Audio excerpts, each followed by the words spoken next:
సుఖాలు అనుభవించాలి, దుఃఖాలు అనుభవించాలి. కేవలం సుఖములు అనుభవించడము ఉండదు, కేవలం దుఃఖం అనుభవించడము ఉండదు.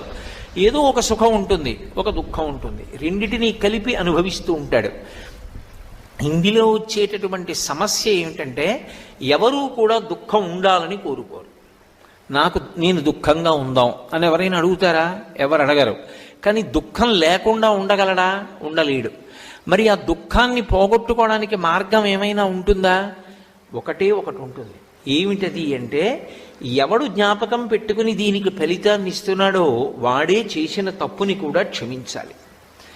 నేనిప్పుడో గత జన్మలలో చేసినటువంటి పాపాన్ని జ్ఞాపకం పెట్టుకుని ఇప్పుడు నాకు దుఃఖాన్ని ఇస్తున్నవాడెవరు?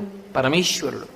ఆ పరమేశ్వరుడు నేను చేసినటువంటి తప్పుని క్షమించాడనుకోండి, క్షమిస్తే ఇక నాకు దుఃఖం ఉండదు. కాబట్టి లేనిది